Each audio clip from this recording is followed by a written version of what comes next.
Loyalty matters, Donald, and no one is more loyal than Laura Loomer. You won the debate that Laura Loomer prepped you for. They're eating the dogs, the people that came in. They're eating the cats. She made you proud at the 9/11 memorial.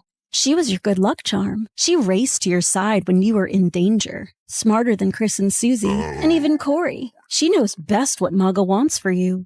Totally loyal. Totally yours. All yours. In any way you like. And that's why they're trying to get rid of her.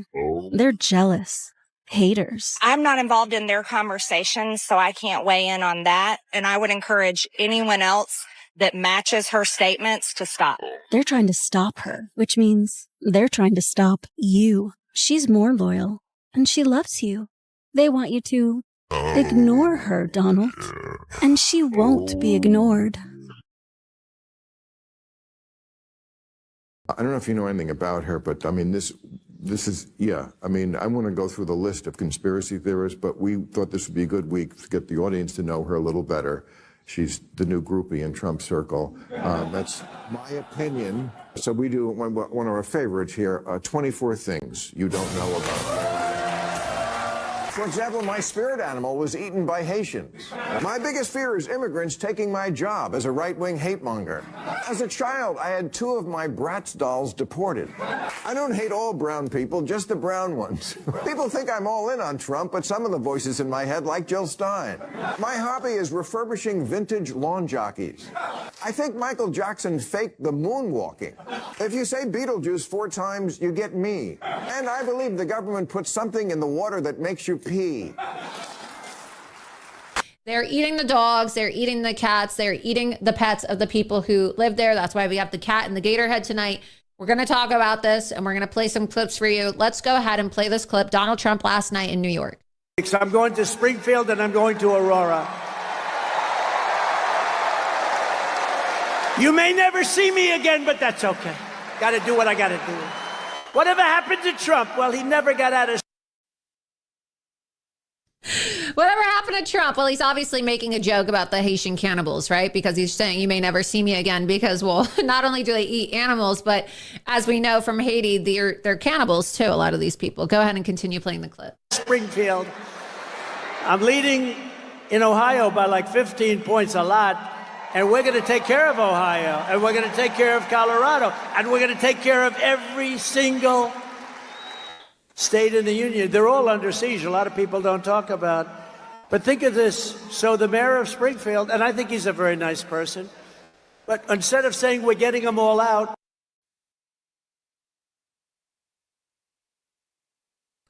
The mayor of Springfield is not a very nice person. He's actually a radical leftist. He supported Black Lives Matter, and he has called conservatives racist. So we'll get into that as well. We wrote some stories about that on Loomer Unleashed.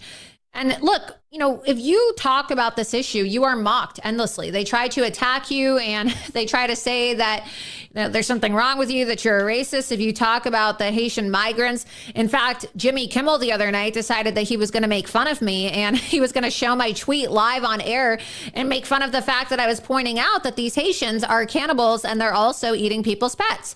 And we know that this isn't a conspiracy theory. We all saw the videos of barbecue. Remember the Haitian cannibals who were eating people alive in the streets of Haiti? Those people are coming now to our town. So I'll show you what Jimmy Kimmel said and you can see for yourself. But look, the American people have had enough of being gaslit and told that, as I mentioned in my monologue, that the issues that we want to talk about that are happening in front of our eyes are not happening. The American people have videos of their cats being eaten and killed. There are police reports, and we're going to get to that tonight.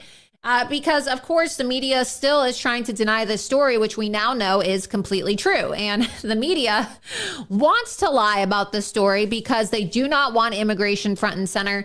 Because just like 2016, when immigration is front and center, Donald Trump wins. So Jimmy Kimmel wants to call me a liar, but here we have this article right here, and we'll show others too. But let's flash to this one. This is a New York Post article from March of this year, and you can scroll down and it says the gang leader named Barbecue. They called him Barbecue because, well, he's a cannibal. So let's see if they mention that here, but that's why they call him Barbecue. Scroll down. Scroll down. You can see Some claim that the rifle-wielding 47-year-old mobster's nickname comes from his penchant for setting his victims on fire, though, he says it's a name that they gave him. Go online and type in Haitian cannibals. You'll see for yourself. A cannibal game and its barbecue leader push Haiti into chaos. So no, Jimmy Kimmel's lying. He's attacking me as a racist, saying that I'm beyond the pale and that I'm a racist and that I'm a terrible person. But they do. The Haitians are eating people. They're cannibals. Not all of them, but a lot of them are.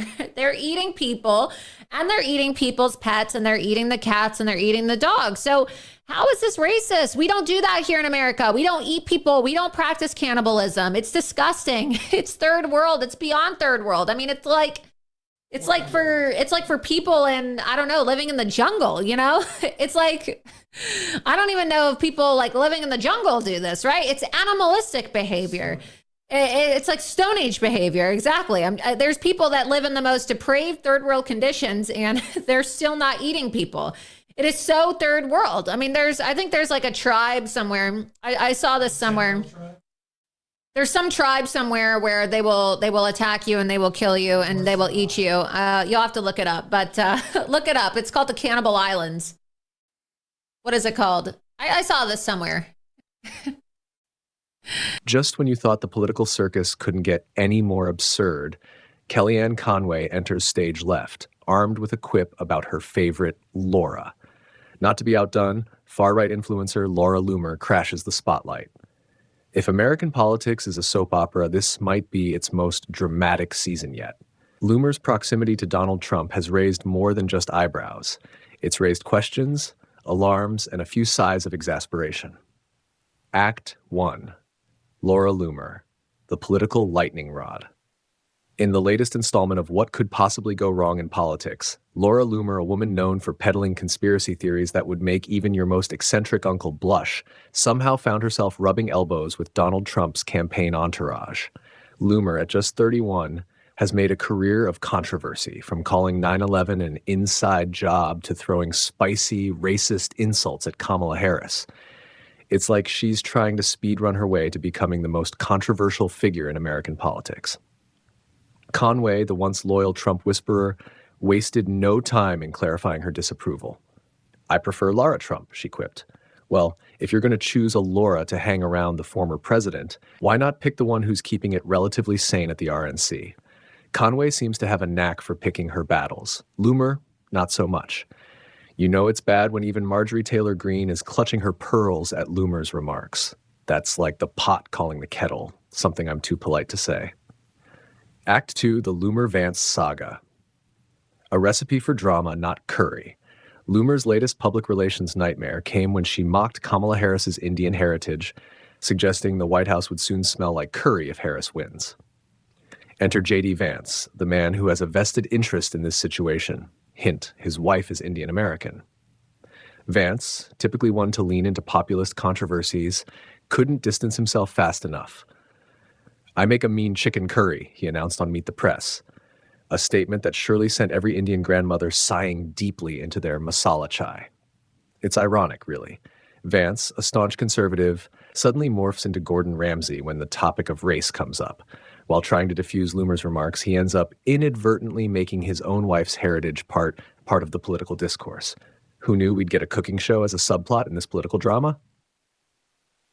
Act 3, Trump, Loomer, and the art of distance, sort of. If there's one thing Donald Trump knows, it's the art of plausible deniability. Loomer? Oh, she's just a supporter, insists Trump, throwing her under the bus faster than you can say fake news. But here's the kicker. Trump's disavowal isn't really a disavowal at all.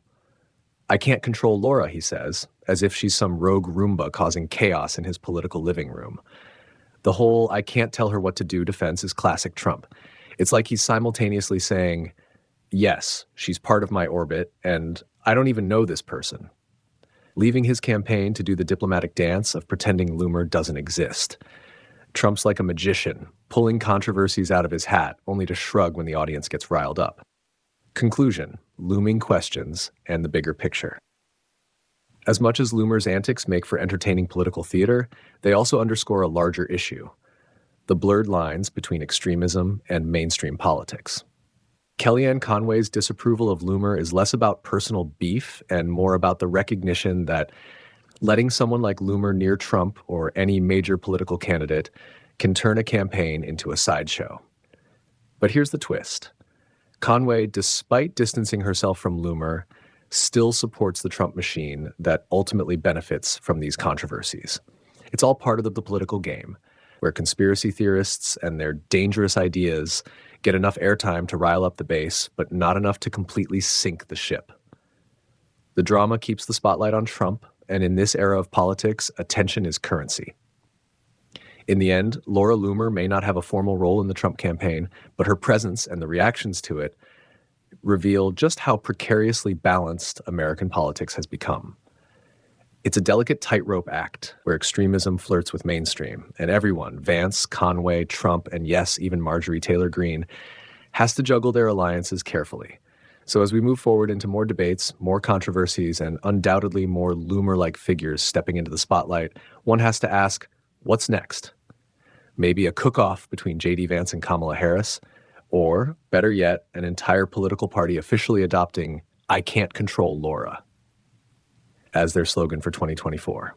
It's America, folks. You really can't make this stuff up. Why Laura likes Trump is less clear. Liberals like to insinuate that maybe they're having an affair, but no one near Trump really thinks that's accurate at all. Someone close to Laura described her as a workaholic who's even asexual, but who wants to gain as much name ID and notoriety as possible, perhaps so she can become a Fox News contributor or some other conservative media star, and that's all she wants. Maybe she wants to be the next Rush Limbaugh. It's not exactly clear, but it is born apparently from a place of wanting to become a star on the right, a star in MAGAville. She wants the notoriety. She wants to become a big name. She doesn't really care whether it's positive press or negative press. And when Laura Loomer was getting hammered last week for her 9/11 conspiracy views when she traveled with Trump, people around her said she was loving it. She was loving the attention. She was loving the fact that the New York Times wrote a story. Who is Laura Loomer? She didn't care that in the main the story was negative or made her look in no small way like a kook. She just liked the fact that she was getting the New York Times to write about her and that she was getting retweets and clicks and name ID in Trump world. The problem that the campaign has is that you can't pick and choose with Laura Loomer. If you take some of her work and hitch yourself to her car, you're stuck with all of her. You can't be like, I like the work she did here, but we're going to disavow the rest of her work there. That's not how Laura Loomer operates, and that's how not the rest of the world operates. If you use part of Laura Loomer's work, you're stuck with her. You're attached at the hip, and at this point, the Trump campaign can't remove itself or excise any part of the Laura Loomer brand from Trump's brand. People around Trump think that the Laura Loomer situation may well yet happen again between now and November. The way you get access to Trump in conservative circles is you have to build up a base of support. You have to have people vouch for you. She got in through the front door, through the Bannon operative who introduced her to the campaign chiefs.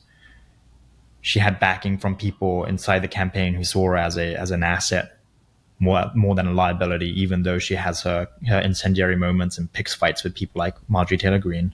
And so she had a lot of support. She had a lot of factions inside Trump world say, yeah, Laura's a good egg. She's fighting for us.